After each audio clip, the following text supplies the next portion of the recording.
If there is one truth men spend their lives denying, it is this: loyalty without fear is a temporary arrangement. You may decorate it with kindness. You may nourish it with generosity.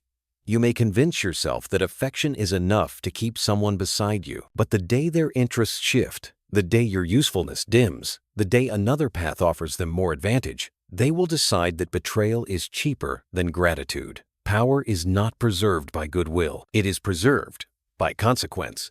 You do not need to terrify the world, but you must never allow anyone to forget what it costs to cross you. People betray when they believe there is no price to pay. That belief is your first enemy. To rule anything, your relationships, your reputation, your environment, you must master the subtle, invisible art of instilling consequence without theatrics. Fear is not violence. Fear is the awareness that you are not an easy target. Fear is the understanding that your withdrawal, your silence, your retaliation, your influence, or your mere absence carries weight. And weight bends the will of others more effectively than any speech. Harmlessness is the fastest path to being overlooked, underestimated, and eventually discarded. People rarely betray those they fear disappointing. They betray those they believe will absorb the blow without consequence. If you move through life trying to appear endlessly patient, endlessly forgiving, endlessly tolerant, you aren't earning respect. You're marking yourself as the safest target in the room. And the safest target is always the first to be used. Loyalty isn't built on affection alone. Affection fades, circumstances change, and convenience often wins over sentiment. What keeps loyalty standing through shifting winds is the quiet knowledge that you are not a person who tolerates violation. If people believe you will do nothing when disrespected, they will test how far that nothing extends. Every time you allow a small disrespect to pass, you widen the doorway for a larger one. Betrayal does not begin with major offenses. It begins with the first small sign that your boundaries are flexible. The greatest mistake is assuming that setting boundaries is rude or aggressive. The truth is the opposite. Boundaries are the only thing that protect relationships from rotting. When someone knows exactly where the line is, they know how to remain within it. When the line is invisible, they assume they can wander freely. A lack of boundaries doesn't make you noble. It makes you expendable. This is why the first lesson is eliminating the illusion of harmlessness. Being harmless forces you into a defensive life, always reacting, always explaining, always smoothing things over. But when you develop a reputation for not tolerating disrespect, even quietly, people adjust themselves before you ever need to speak. They measure their tone. They choose their words. They avoid testing you because they have already heard or sensed what happens when someone crosses you. And this does not require theatrics. You don't need to yell. You don't need to threaten. Your boundary should be delivered with clarity, calmness, and finality. The power is not in the volume. It is in the unwavering certainty. When you say no, it must feel like a door closing, not like a curtain that can be pulled aside with enough pleading. A well-set boundary teaches people who you are. The first violation is the moment of truth. Your reaction becomes their script for the future. If you hesitate, negotiate, or minimize the issue, they learn that your boundaries are more like suggestions. But if you respond firmly, decisively, and without emotional chaos, they learn something far more important, that your standards are not symbolic, they are structural. People remember decisive moments. They remember the one time someone stood their ground with clarity. They remember the moment they realized they couldn't push any further. One firm boundary creates more long-term respect than 1,000 smiles. But here's the key. You do not repeat yourself. A boundary you must explain multiple times is not a boundary, it is a request. And requests invite negotiation. Boundaries invite compliance. When someone violates your terms once, you correct the action clearly. When they violate it twice, you remove access. No speeches, no justifications, no persuading them to understand. Consequence is the language people understand best. This is why the second violation must never occur, not because you punished the first so severely, but because you will not keep someone in your sphere who insists on testing your limits. The greatest form of power is selective access. When people know you can and will remove them from your life without hesitation, they begin taking their place in your life seriously. And those who refuse to behave accordingly remove themselves naturally. The world rarely respects the endlessly patient. It admires those who are calm yet firm, generous yet unyielding, kind yet not to be mistaken for weak. Eliminating the illusion of harmlessness does not turn you into a tyrant. It turns you into someone who cannot be exploited. The goal is not to intimidate everyone around you. The goal is to ensure that those who interact with you understand that your loyalty is valuable, your presence is meaningful, and your boundaries are real. When people know you will not tolerate their carelessness, they become more careful. When they know you will not absorb their disrespect, they become more respectful. When they know a second violation means losing their access to you, they behave as if your presence has weight. And once your presence has weight, loyalty stops bending with the wind. It becomes anchored not just in affection, but in the knowledge that betraying you is far costlier than standing beside you. Most people obsess over being liked because they believe likability protects them. It doesn't.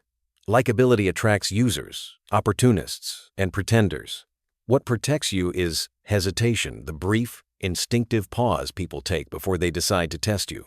That pause is worth more than any smile, any compliment, any charm you could perform. It's the invisible shield that prevents betrayals long before they form. And that hesitation comes from reputation, not personality. A strong reputation is not built on theatrics or intimidation. It's built on consistent patterns that become impossible for others to ignore. When people watch how you handle conflict, disrespect, or manipulation, they take note. They watch quietly, even when they pretend they don't. They study how you move. They remember how you responded. These memories turn into myths, and myths become the currency of power. The mistake the harmless make is believing that reputation comes from talking about your standards. Powerful people never announce their boundaries, consequences, or principles. They demonstrate them at the exact moment they are tested. Action forges reputation, not declarations. Anyone can claim to be strong or principled. Only a handful prove it in a single decisive moment. This is why hesitation is essential. Hesitation means they are running a mental calculation. Is crossing this person worth the cost? That calculation is the first victory. Once you force it, you've already shifted the power dynamic in your favor. Without it, people treat you as optional. Cultivating this reputation doesn't require cruelty. It requires clarity. When someone disrespects you, you respond with calm finality. When someone lies, you withdraw your trust without ceremony. When someone tries to manipulate you, you expose the attempt simply by refusing to play along. You don't need revenge. You don't need emotional scenes. The most effective signal you can give is the absence of reaction coupled with unmistakable accountability. People fear unpredictability, but they respect consistency.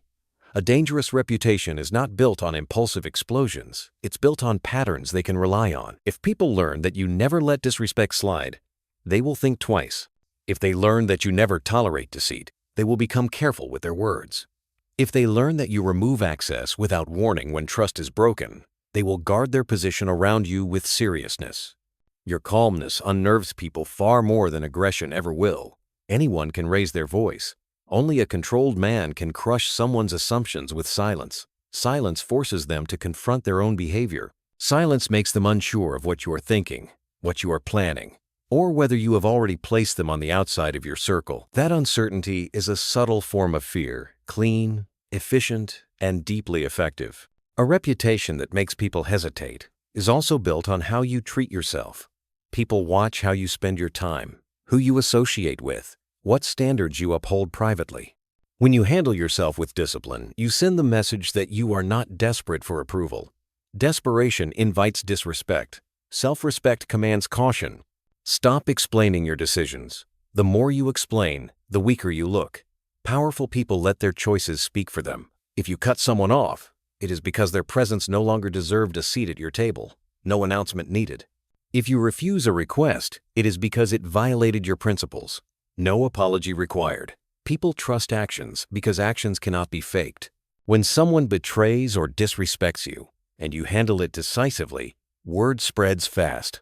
Not through gossip you create, but through the whispered stories others share after witnessing your resolve. Humans are storytellers. They love to talk about the rare individual who is not easily manipulated, who does not fear confrontation, who does not cling to those who mistreat him. Before long, your reputation works for you even when you are not present. This is the true power. Others begin protecting your authority simply because they don't want to be the one who tests it. Reputation is a fortress. It shields you from unnecessary battles, because people think twice before picking a fight. It prevents manipulation, because they know the consequences arrive quietly but decisively. It filters out the weak, the disloyal, and the opportunistic, because such people thrive only around those who fear conflict. A powerful reputation does not make you cruel, it makes you untouchable. It gives weight to your presence. It turns your silence into a warning. It transforms your calmness into a mystery.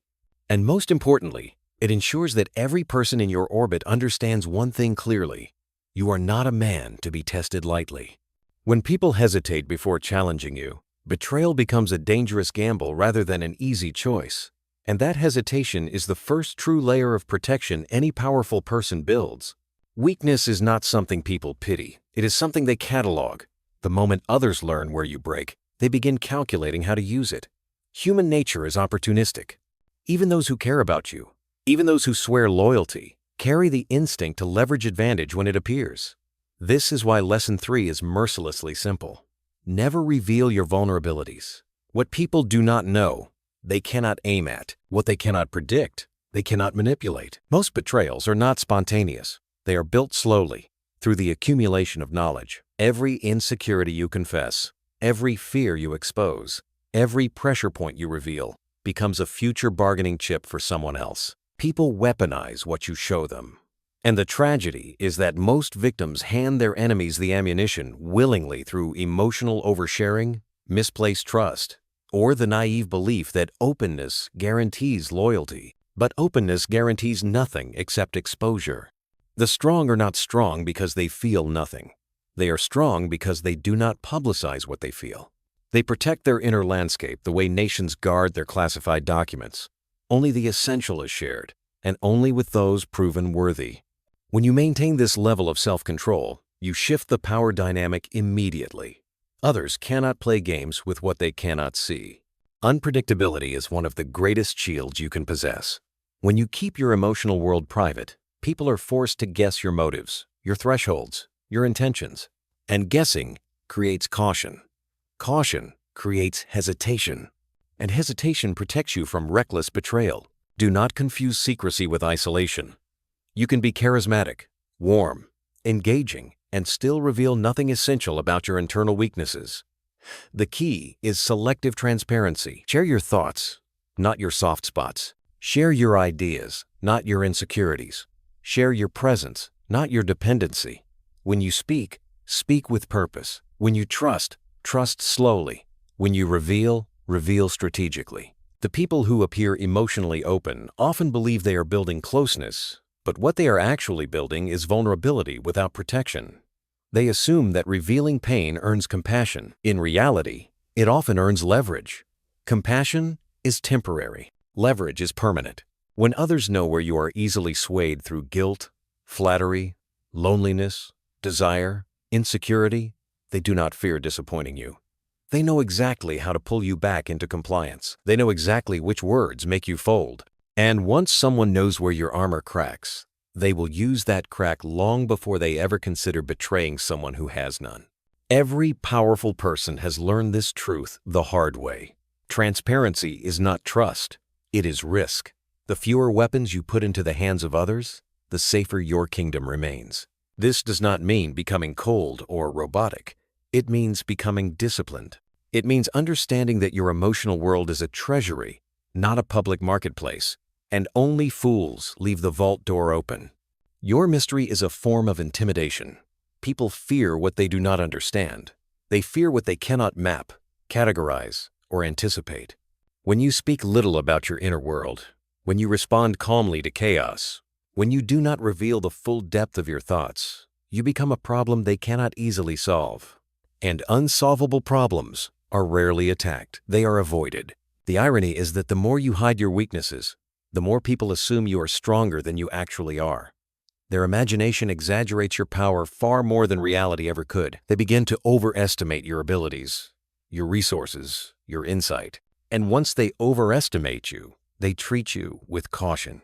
You must make it difficult for people to determine where you can be wounded. This forces them to treat you with respect, even restraint. They cannot betray a man they cannot read. They cannot ambush a man whose soft spots are invisible. Your strength is not merely in what you protect, it is in what you refuse to expose. Guard your weaknesses so well that even you forget where they are. Present a self so composed that others cannot distinguish your discomfort from your indifference. Let them search for flaws they cannot find. Once people realize your vulnerabilities are inaccessible, they will aim elsewhere, and often they will avoid aiming at you at all. Because betrayal requires certainty, and if you give them nothing certain to strike, they eventually understand the truth. You are not defenseless, you are unreadable. And unreadable men are the hardest to betray because no one knows where to begin. People misunderstand generosity. They imagine it functions like gravity. The more you give, the more people orbit around you. But human nature doesn't work that way. People do not stay loyal because you are endlessly kind. They stay loyal when losing your kindness feels costly. When generosity becomes predictable, people stop valuing it. When it becomes unconditional, they stop respecting you. And when it becomes constant, they stop fearing the consequences of losing it. This is why Lesson 4 is essential. Reward strategically, not blindly. Generosity is a tool of influence, not a personality trait. And, like any powerful tool, it loses effectiveness when used carelessly. Most people give in order to be liked, to avoid conflict, to keep peace, or to buy affection. This is the generosity of the weak. The problem is simple. When you give for the sake of being accepted, you teach others that they don't need to earn anything from you. They learn they can take without contributing. They learn they can push without consequence. They learn they can betray you and still enjoy the benefits of your presence. Once you reward behavior that undermines you, you destroy your own authority. The powerful give differently. Their generosity is rare, deliberate, and tied to standards. When a powerful person offers help, access, approval, or opportunity, it is never random. It is always earned. They give in a way that reinforces hierarchy, not dissolves it. Their generosity creates loyalty because it is scarce, not because it is abundant. Scarcity creates value. Value creates fear of loss. And fear of loss is what keeps betrayal in check. If you make your rewards limitless, people start imagining replacements for you. They begin believing they can find the same benefits elsewhere, with fewer obligations and fewer consequences. But when your approval is difficult to obtain, they cling to it. When your support feels like a privilege rather than a default, they guard it. When your resources are accessible only through respect and reliability, betrayal becomes an expensive risk rather than a tempting option. Strategic generosity is also a test. It reveals who understands reciprocity and who only understands taking. A person who respects your boundaries, puts in effort, and shows consistency has earned the privilege of your help. Someone who accepts your kindness but offers nothing in return has revealed their nature. They are investing in extraction, not loyalty. Once you identify such individuals, your strategy becomes clear. Reduce your availability, limit your offers, and remove the rewards they once enjoyed. You do not need confrontation. The quiet removal of privilege is far more effective. When people experience the sudden absence of your generosity, they learn a crucial lesson. Your kindness is not an endless resource. It is conditional. It has requirements. And if they violate those requirements, it disappears. This subtle yet decisive shift forces people to choose loyalty over self-interest. They behave not because you demand obedience, but because they understand the cost of losing access to what you provide. Giving too much also creates an illusion of equality. If someone receives endless support, they begin to imagine they deserve it. They begin to believe they are on your level, entitled to your energy, your time, your presence. Worse, they may start seeing themselves as capable of replacing you. Generosity without boundaries breeds delusions in the minds of the ungrateful. This is why the powerful give infrequently and decisively. When they offer something, it lands with weight. When they support someone, that person remembers it for years. The effect lingers because the gesture was not diluted by repetition. If you want people to value your presence, stop giving it away so easily. If you want people to fear losing you, stop acting as if you fear losing them. If you want loyalty rooted in respect, not convenience, let your generosity be a reward, never a consolation. Strategic generosity does not make you selfish. It makes you wise. It ensures that your resources are invested in those who strengthen you, not those who drain you. It creates an environment where loyalty feels rewarding and betrayal feels costly. It forces people to rise to your standards instead of dragging you down to theirs. A powerful person's kindness is remembered precisely because it is not given to everyone. When your approval becomes scarce, people protect it. When your time becomes limited, people treat it with seriousness. When your kindness becomes earned, people work to keep it. And when your generosity has weight, your presence becomes something they cannot afford to lose. Emotional control is not merely a trait of powerful people. It is the foundation of their entire strategy. The moment someone can provoke you, they can predict you. And the moment they can predict you, they can control you. Outbursts, impulsive reactions, and emotional confessions reveal more about you than any enemy could hope to discover on their own. When you lose your composure, you hand over your playbook. You expose your weaknesses, your values, your triggers, your insecurities, your desires all in real time. Lesson 5 is a brutal truth. Mastery over others begins with mastery over yourself. If you cannot command your internal world, you cannot expect anyone to respect your authority in the external one. People fear what they cannot read. They fear the man whose face does not reveal impatience, whose tone does not betray insecurity, whose words do not wobble under pressure. When someone tries to provoke you and receives nothing, no reaction, no emotional spike, no visible weakness, they are forced into a state of uncertainty. That uncertainty is power. It makes them reconsider their tactics. It makes them question your limits. It reminds them that you are not easily moved. Emotional volatility invites exploitation. If someone sees that anger makes you reckless, they will use anger to control you. If they notice guilt makes you compliant, they will apply guilt when they want something. If they realize loneliness makes you tolerate disrespect, they will disappear strategically to regain leverage. Every emotional reaction becomes a clue revealing how to bend you. This is why the calm man becomes the most dangerous figure in any room. His silence is not emptiness, it is calculation. His stillness is not passivity, it is control. He reacts slowly because he is assessing, measuring, deciding, not surrendering to impulse. People sense this. They do not know what conclusions he is forming, but they sense that the conclusions are deliberate.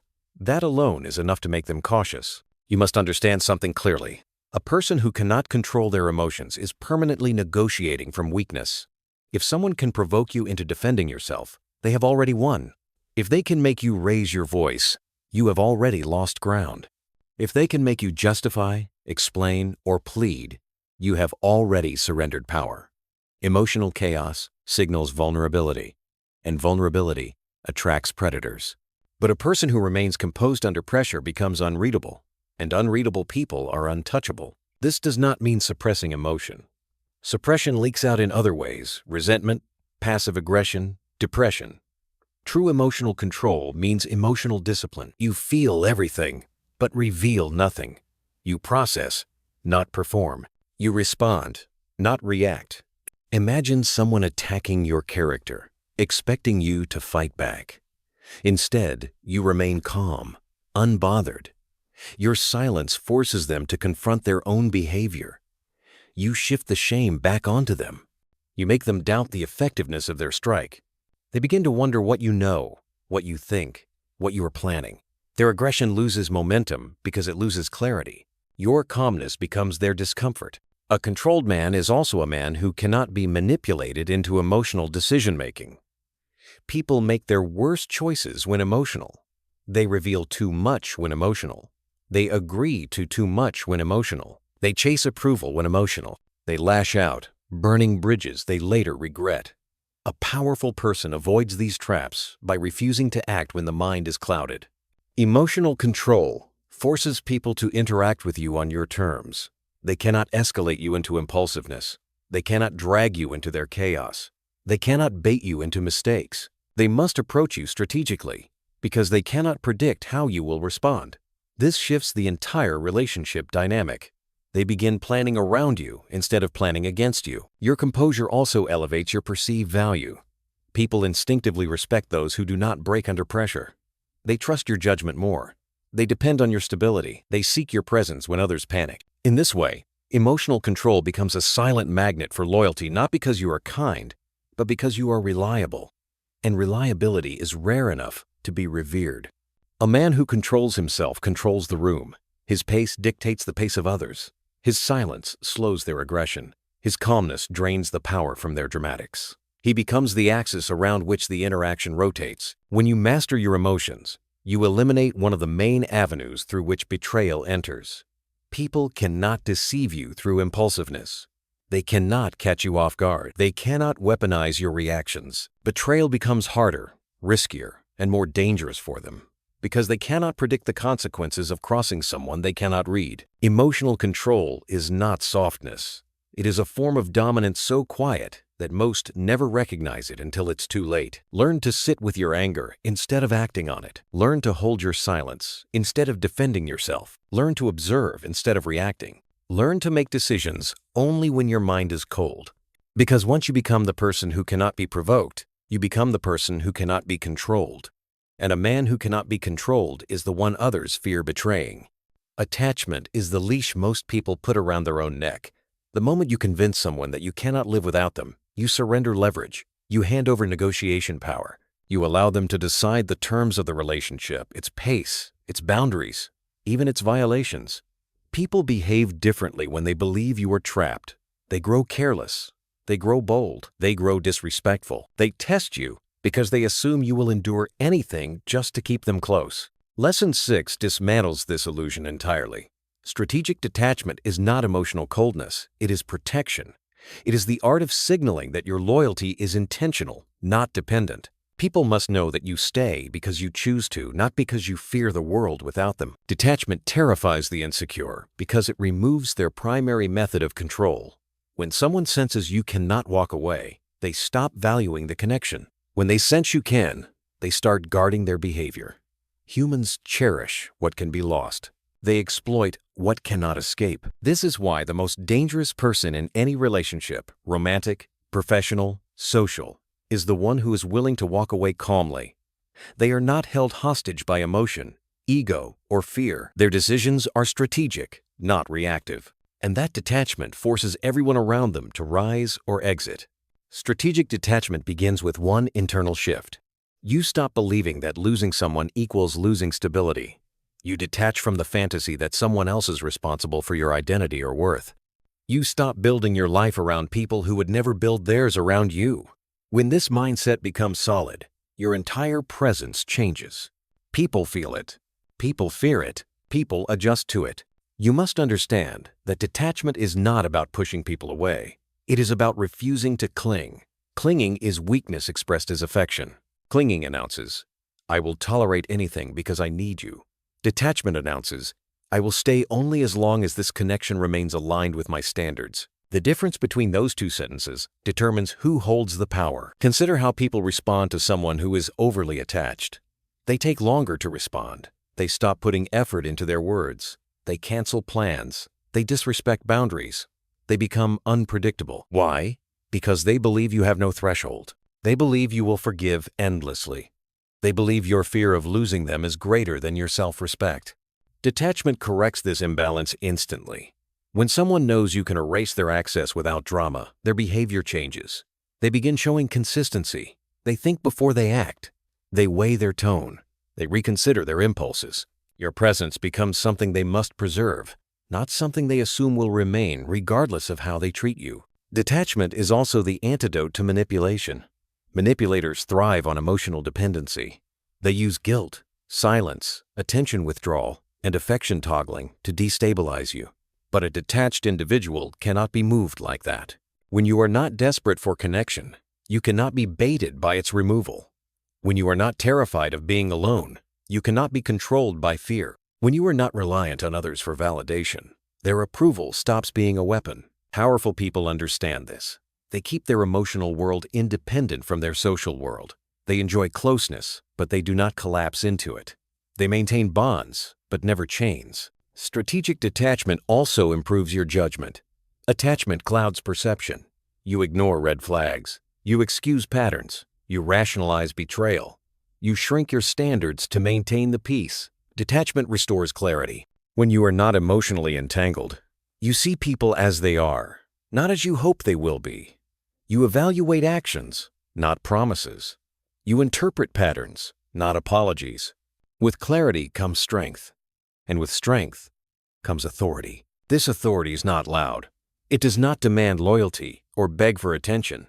It simply exists, and people either align themselves with it or eliminate themselves from your life. Detachment protects you from being blindsided. It prevents you from being entangled with those who would exploit your vulnerability. Most importantly, it strips betrayal of its power. When you are capable of walking away at any moment, betrayal loses its sting. It becomes information, not devastation.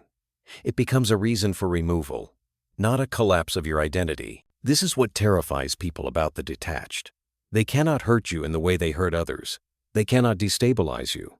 They cannot control your emotions. They cannot weaponize abandonment. They cannot manipulate your fear of loss.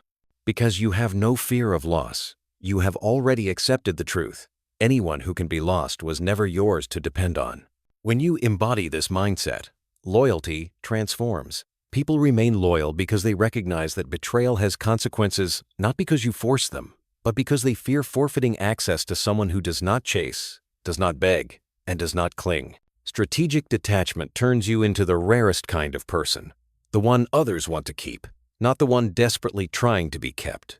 And once you reach that point, betrayal becomes an act very few are willing to gamble on. The most underestimated weapon in power dynamics is not aggression, not retaliation, not confrontation.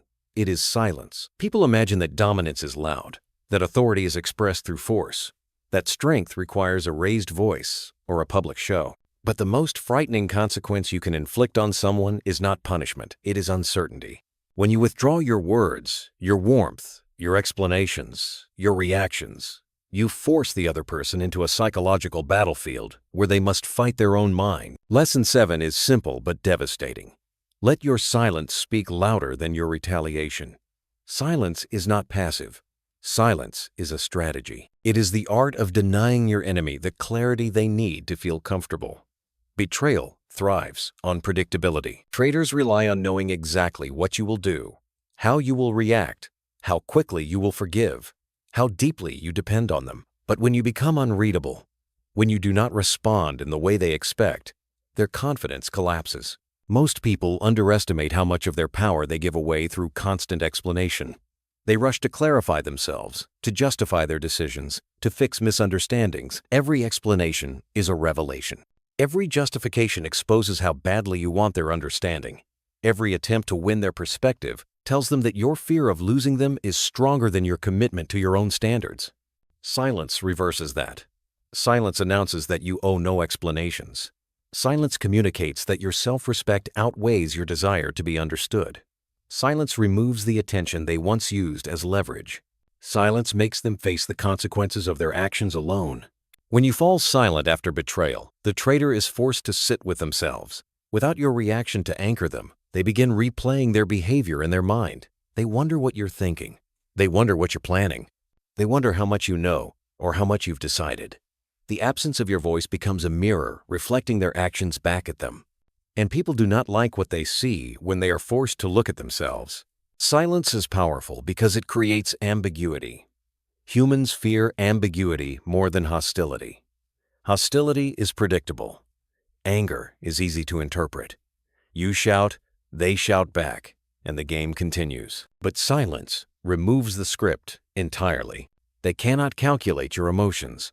They cannot anticipate your next move. They cannot determine if you are done with them, disappointed in them, or quietly planning your exit. Uncertainty weakens them far more than loud retaliation ever could. A calm silence after being wronged does something else. It exposes the guilty conscience. The innocent feel no discomfort in another's silence. The guilty feel everything. They become restless, paranoid, anxious. They begin searching for signs that you are finished with them. They overthink every detail. In this way, silence becomes a psychological interrogation, one in which they reveal more through their reactions than you ever would through questioning. Silence also cleans your environment. When you withdraw your attention from someone, you discover who was attached to your presence and who was merely attached to your availability. Those who value you will approach, apologize, or correct themselves. Those who valued only your benefits will drift, and their drifting is a revelation. These were not loyal companions. They were opportunistic passengers. Silence reveals the truth that words hide. The powerful use silence to protect their dignity. When someone crosses you, the instinct is often to defend yourself, to argue, to demand accountability. But accountability delivered through silence is more brutal. You do not need to punish openly. You punish through absence. The withdrawal of your presence, your energy, your attention, your warmth is a consequence more severe than any argument. This is why the disciplined do not chase closure. They give it through silence. Closure is for the weak, who still believe they need the traitor's acknowledgement to move forward. The strong understand that silence is the closure. It ends the connection without theatrics, without begging, without emotional exposure. It denies the traitor the power to hurt you again. It signals that the conversation is over, permanently. Silence also protects your strategy. When you reveal nothing, no one can interfere with your next move. People cannot sabotage what they cannot see. They cannot preempt what they cannot predict. They cannot prepare for what you have not announced. Silence shields your plans behind an impenetrable wall of uncertainty. More importantly, silence amplifies the value of your words. When you speak rarely, people listen. When you respond selectively, people measure their behavior around you. When your silence is heavy, your speech becomes authoritative. That is the essence of power. Not needing to assert dominance loudly, but having your absence carry more weight than others' presence. Let your silence be the ground others fear stepping onto. Let it be the consequence that cuts deeper than anger. Let it be the force that dismantles betrayal without a single raised voice. Those who betray you will eventually fear your silence far more than they ever feared your retaliation, because retaliation ends the conflict. Silence begins their internal war. Power is never maintained by chance. It is maintained by structure, by the boundaries you enforce, the reputation you cultivate, the vulnerabilities you conceal, the generosity you control, the emotions you master, the detachment you embody, and the silence you wield like a blade. Betrayal is not an accident. It is an opportunity created by your own gaps. And once you understand those gaps, you close them forever. You must become the kind of person whose loyalty is a privilege, not a default. Someone whose presence has weight. Someone whose absence has consequences. Someone whose reactions are measured, whose mind cannot be read, whose standards cannot be negotiated, and whose silence can shift the entire atmosphere of a room. People do not betray power, they fear. They betray power, they believe they can survive. So ensure that crossing you feels like stepping into a storm whose depth they cannot calculate.